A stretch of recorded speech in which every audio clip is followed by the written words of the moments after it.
Coach Seth Tierney, how would you assess the fall season for the Pride? Yeah, I thought it was a good fall. I love the way the guys practiced, their focus, just their attention to getting better, coming out every day, giving everything they got. 17 freshmen and also a new walk-on goalie, so 18 new guys pumped into the system. So overall, I thought those guys did a great job. We worked at a lot of new things. Certainly with some of the rule changes, after a year now that has gone by, people started to master some of the rule changes. So we made a big focus on that, and we're pretty surprised with some of the new guys, and looking forward to phase 2, which is the individual season. And speaking of the new guys, was there anybody who stood out with their play in the fall? Yeah, I think right now, all the freshmen have done a great job. They really have. When you have 17 of them. I wasn't disappointed in any one of them. Connor Cunningham has done a great job in the goal, starting from the back to the front.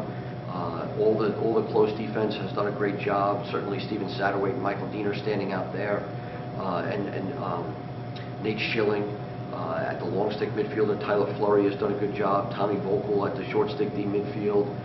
Trevor Kopecky, Nick Altman, Zach Franco. Those guys have done a pretty good job at the midfield. And then Brandon O'Connell and Seth Miller, Tim Nowak. Briar Davis had suffered an injury, and waiting for him to get back. So overall, I thought those guys did a great job. And if I had to pick out one standout, probably would be Chris Clark at the faceoff X. I thought he's done a really nice job so far. From the start of the fall practice to the end, what was the team's biggest area of improvement?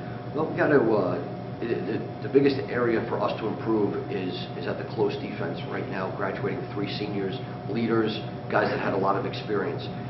So that's where we're focusing. Offensively, we need to make sure that we start to gel, play together, create some chemistry with what's going on with the new players out there, obviously pushing in some young guys. So those are the 2 areas that we're looking at right now. And you had 2 scrimmages at the Nick Collalori Classic 2 weeks ago against Binghamton and Villanova. What pleased you about the scrimmages, and what gave you a couple of red flags? Yeah, I thought the effort was good on both the scrimmages. I wasn't thrilled about the execution in the first one versus Binghamton, and I thought we learned a lesson. I thought we bounced back and did a nice job versus Villanova. Both teams they did a great job. Overall, we played a lot of people that day, that was our goal. The score I'm less worried about in the fall, even though every time that we go out we need to compete, and then we bounced back, and we had a terrific alumni game, the best in recent years that I can tell you about. A very competitive game. My hats go off to a lot of those young alums, and even some of the guys that graduated some years back. They came back with a tremendous focus, and they gave us everything that we could handle. It was a wonderful event.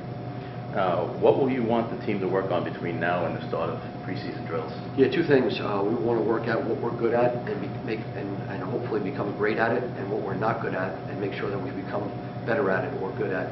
And so the lefties will play righty, the righties will play lefty. For some guys, we're going to break up into different groups. Some guys just need experience playing off the ball. Some guys need work on the ball. And we're going to shoot an awful lot and just go through some offenses and create some flow and some chemistry. This time of the year is really the coach's favorite time of the year. We work with smaller groups, and we'll be able to focus down on some of the things that individuals need rather than the team. And you mentioned the wrap-up with the alumni game. How important is that game to the program? It's everything. I guess the biggest thing I can take out of the alumni game, regardless of score and ground balls and stats, were 17 freshmen got a chance to see what it meant to the alums to come back, play here in Schuett Stadium, again in what we call the Dutch Dome, and the love for Hofstra lacrosse. Every freshman was just amazed at the effort that these alums gave, how willing they were to play as hard as they can to make us better. And again, I could not thank our alums anymore.